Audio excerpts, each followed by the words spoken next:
Fala galera do canal Fla-Flu, muito boa tarde. Estamos aqui em mais um dia de Copa do Mundo, né?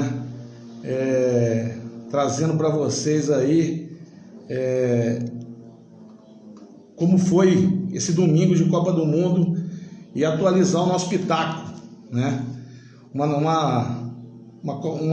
domingo que se encerra com um grande jogo entre Espanha e Alemanha, talvez o melhor jogo da Copa, né, com alternativas, com um pequeno domínio espanhol, mas que a força da Alemanha acabou arrumando um empate e quase no finalzinho, se o seu Sané não escolhe a jogada errada, poderia ter virado.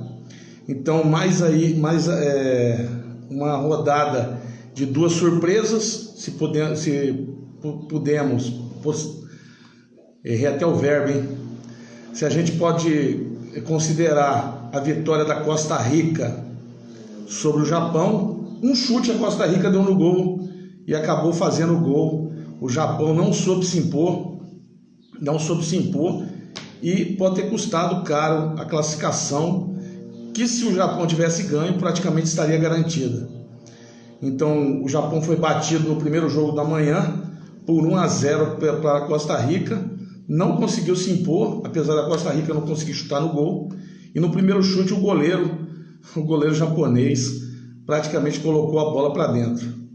Então esse foi um primeiro jogo muito fraco tecnicamente, como vários nessa Copa, né? Queria mandar um abraço aí para todos que estão participando, para o Leonardo que está bravo com o zagueiro do Canadá. Calma, Léo, calma que tu tá bem, hein? Tá bem, tá difícil de correr atrás, hein? Mas realmente, tava 3-1 e no finalzinho, uma falha canadense, a Croácia acabou aumentando, né? Vamos ver se o Pipos aparece aí.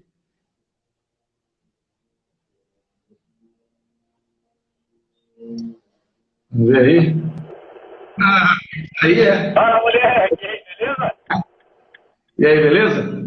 Então, tô falando aqui sobre a rodada, né? Já falei o jogo aí da Costa Rica. Você tá pilotando? Pô, tô dirigindo, pô. Porra, para esse negócio aí, cara. Para esse negócio aí. Tô acostumado. Então, a Costa Rica surpreendeu o Japão.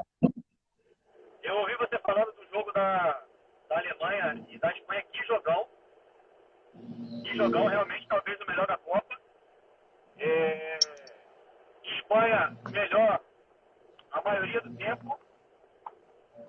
Só que a Alemanha, com muita raça, conseguiu, né?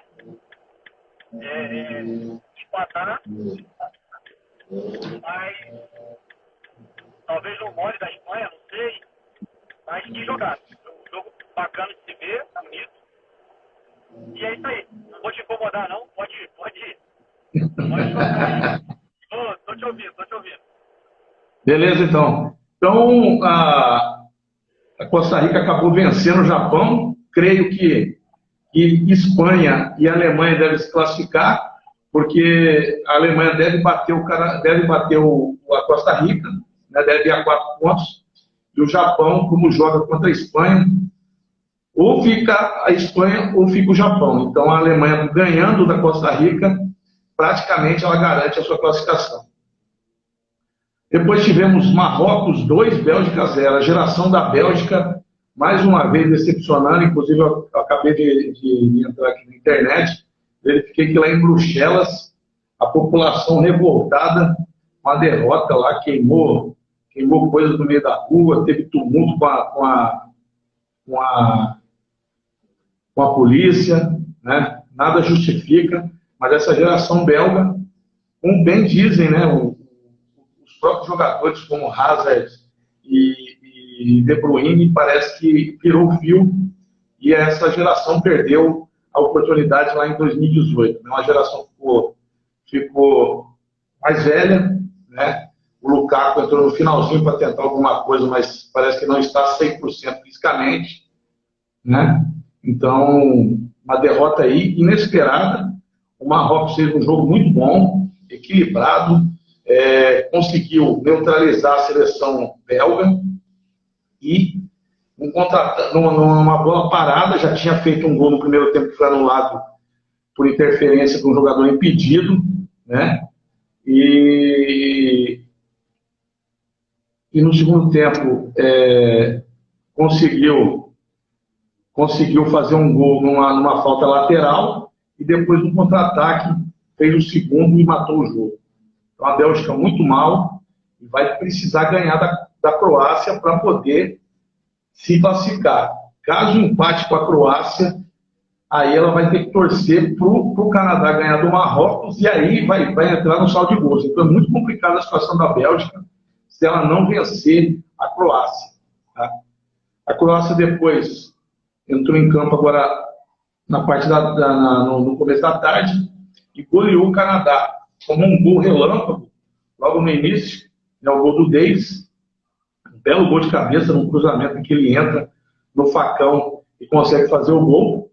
Mas depois a Croácia, aos poucos, foi... O Canadá até no início fez aquele jogo de pressão que ele conseguiu fazer junto à Bélgica no primeiro jogo, né? Pressionar no campo do adversário, mas depois, com o tempo, a Croácia foi achando o espaço, né? Destacar aqui a atuação ímpar, né? Do Modric, muita qualidade no meio campo, né? Comandando o meio campo, Kovacic também muito bem, né? E aí a Croácia acabou virando o jogo, que o Leonardo até reclamou aí que estava 3-1, no finalzinho o jogador do Canadá entregou o quarto gol, e aí ele não beliscou os 10 pontos no pitaco. E para fechar, né? E a Croácia joga com a Bélgica. É aquela velha máxima, não está classificada ainda. Uma derrota para a Bélgica pode custar a classificação, porque o Marrocos também tem 4 pontos e joga com o Canadá. Então a Croácia precisa de um empate, pelo menos, segurar a Bélgica para poder se classificar. Em caso de derrota, não vai ter adiantado nada essa vitória sobre o Canadá. Talvez no saldo de gols, mas aí depende de Marrocos e Canadá. O Canadá já está eliminado, é mais uma seleção eliminada, e não deve fazer um jogo descompromissado contra o Marrocos, né? Mas o Marrocos vem bem, conseguiu um bom empate contra a Croácia na primeira rodada e derrubou a favoritaça Bélgica hoje por 2-0. E para fechar, acabou agora há pouco, a Fúria empatou com a Alemanha em 1-1, um jogão mesmo, é isso mesmo, Munhoz, um jogão de bola. Eu destaco que a Espanha talvez tenha jogado um pouco melhor dentro da sua proposta, teve mais chances, né? Teve mais posse de bola, teve o controle mais efetivo do jogo, só que não conseguiu transformar isso na vitória, não concretizou na vitória.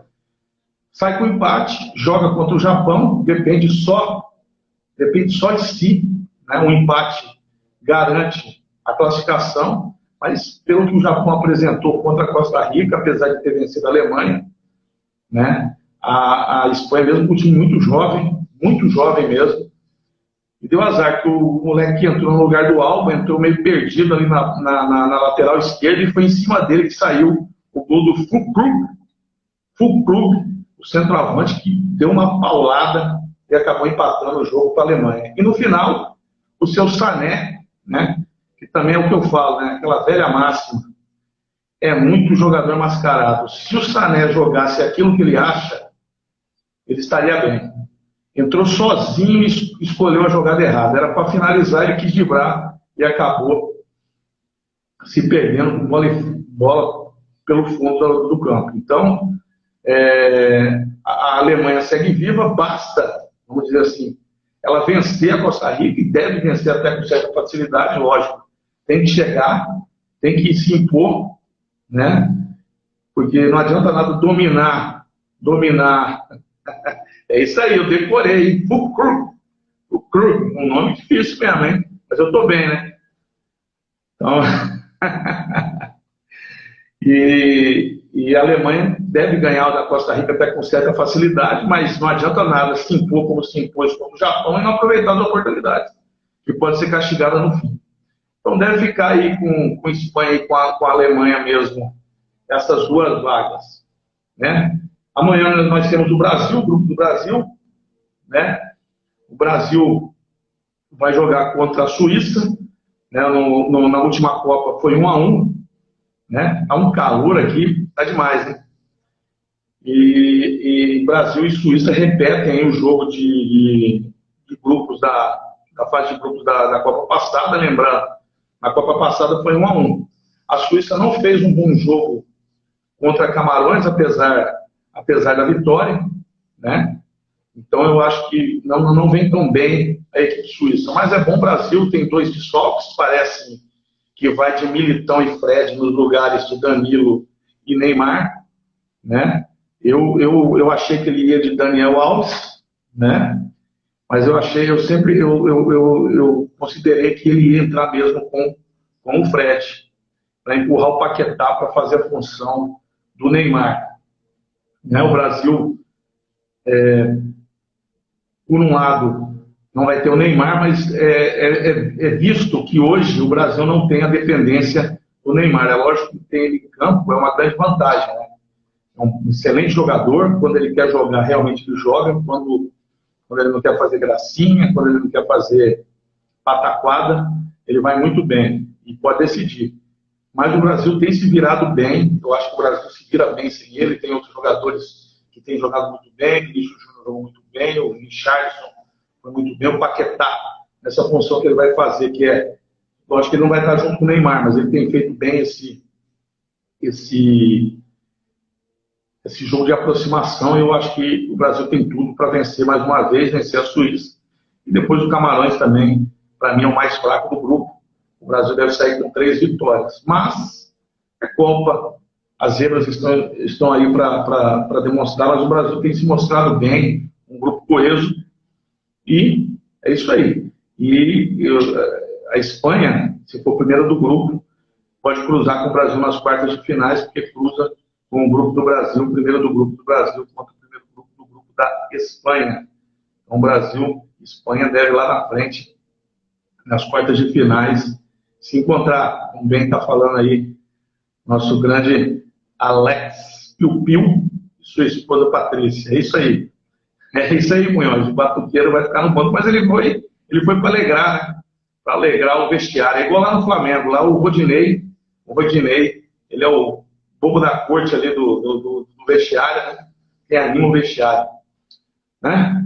Então, temos o Brasil amanhã contra a Suíça, pelo mesmo grupo. A Sérvia vai jogar com o Camarões, considera a Sérvia favorita para o jogo contra Camarões. Camarões muito fraco, achei muito fraco, se bem que fez um jogo até parelho com a Suíça, mas acabou perdendo.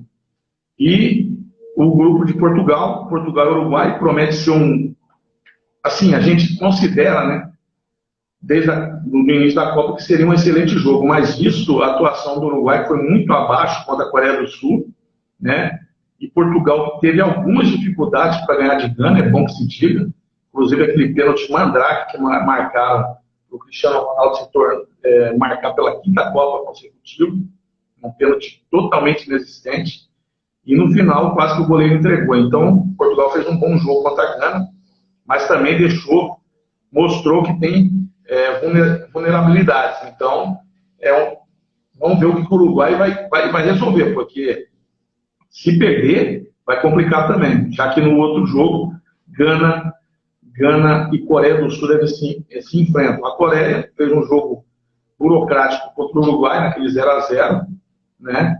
E Gana fez um excelente jogo contra Portugal. Mas é aquela velha máxima. A gente vê, por exemplo, a Gana fazendo um excelente jogo, né, como o Japão fez contra a Alemanha, apesar de ter sido dominado, mas achou a vitória. Fez um excelente jogo contra Portugal. Aí chega amanhã contra a Coreia e não joga nada. Então, essas equipes africanas, essas equipes menores, elas têm esse problema. Em alguns jogos, elas fazem um jogo consistente, um jogo de precaução, de concentração. Em outros jogos, elas deixam a desejar e acabam sendo derrotadas. Eu considero que Gana deve vencer esse jogo, então por isso o Uruguai tem que abrir o olho. Uma derrota para Portugal deixa a situação do Uruguai muito difícil. E é incrível, né?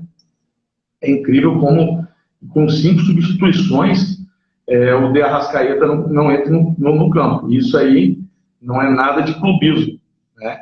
Porque o Uruguai há muito tempo, com o Tavares também era assim, o Uruguai joga com 4 volantes no meio campo. Então muito pobre, sempre foi muito pobre, dependia muito da zaga, que era muito forte, e os 2 atacantes, que eram o Suárez e o Cavani. E o meio nunca produziu nada, então é difícil. E aí abrir mão de um jogador como o Arrascaeta, né, como na Argentina se abre mão também do Dybala, não sei se por problemas de relacionamento, já falaram que o Messi não gosta dele, tem várias questões aí. Então, quando se faz 5 substituições também, que é o caso no time da Argentina, e o Dybala não entra, tem alguma coisa errada, né? Então, essas aí são as perspectivas para amanhã, mais um dia de Copa, Brasil ali, meio-dia, né, estaremos juntos. Depois, lá às 17 horas, faremos novamente uma live, né, depois dos jogos. Alex, essa história do Cano aí já está cansativa, cara, cansativa mesmo. Mas é isso aí, clubismo, né? Eu acabei de falar que eu não sou clubista, mas você demonstra ser clubista. E fique feliz, hein? O Diniz renovou, hein? O Diniz renovou e vamos... Eu queria tratar aqui do assunto do técnico do Flamengo, mas vamos deixar para uma situação mais tranquila, né? Quando tiver mais tranquilo, a gente tocar nesse assunto, quando tiver tudo definido, quem vai ser o novo técnico do Flamengo, porque tem muita coisa para ser falada, né? Desse mundo do futebol aí. Esse mundo do futebol que é muito, é uma palavra pesada, mas é verdadeira. Esse mundo do futebol é muito sujo, é muito hipócrita, é muito cheio de mentiras, né? Mas a gente gosta, é apaixonado pelo futebol e por isso que a gente está aqui falando de futebol e vamos continuar falando, por mais que ele tenha esses pequenos detalhes. Né? Então, vamos ao que interessa, né? O pessoal deve estar aí atento, querendo saber quem subiu, quem desceu. Temos o seu Nonô. Vamos começar de novo de baixo para cima, né? Então, o seu Nonô continua carregando a lanterna com 58 pontos, né? Isaías, 63, é o 17º. Trindade, que estava tirando onda, que estava cravando resultado, não sei o quê, é o 16º, apenas com 70. O Ayrton Senna, né, 15º, 72. Plínio, 14º, também com 72, né? O Ayrton Senna já saiu da lanterna, já deu uma respirada, né? Já está com 72 pontos em 15º. Plínio, 14º, 72. O pai do Fabrício, aquela velha máxima, né? O pai do Fabrício com 76 é o 13º. Pilpis, Pilpis, não está fácil a sua vida não, 77 pontos é o 12º. O Fabrício é o 11º. Paulinho, Paulinho, muita garganta e nada, mais uma vez, hein? Paulino com 80, em 11º. Dias, em 10º. Perdão, Dias em 9º. Paulino que é o 10º, com 80. O Dias o 9º com 82. João Vitor, o 8º com 83, empatado com o Monte, que está em 7º com 83. Vivi está lá em cima nas cabeças, hein? 87 em 6º. Grata surpresa para quem já esteve lá embaixo, hein? Tá chegando aí. Brito com 87 também. É o 5º. 4º, Patrícia. Segura, Dias. Segura, vai ter que escutar, hein? Vai ter que escutar. A Patrícia é a 4ª com 91. Né? Esse que vos fala é o 3º colocado com 92. O Azevedo, muito bem, hein? 95, pressionando o Léo Dias. Ontem a vantagem era de 8 pontos, né? A vantagem do Léo está com 101 e hoje é o líder, né? Está com 101, é o líder, parabéns aí por enquanto, né? Porque, do jeito, ainda temos muitos jogos aí, temos uma rodada inteira, temos 4 jogos amanhã, né? 4 jogos, mais 16, mais 20 jogos da primeira fase e mais os jogos do mata-mata, né? Das eliminatórias. Então, o Léo Dias está com 101 e o Azevedo com 96. Cortou aí 3 pontinhos de vantagem do Léo. Né? E isso aí, moçada. Queria agradecer a participação de todo mundo que está aí. Né? Vai ser colocado depois dessa classificação aí no grupo. Né? E amanhã a gente tem mais. Esperando que o Brasil possa fazer um grande jogo, né? E que a gente conquiste mais uma vitória. Né? E jogando bem, como o Brasil jogou bem no primeiro jogo contra a Sérvia. Mandar um grande abraço a todos, um bom final de domingo, que Deus abençoe a todos, e amanhã tem mais. Um grande abraço, fiquem com Deus.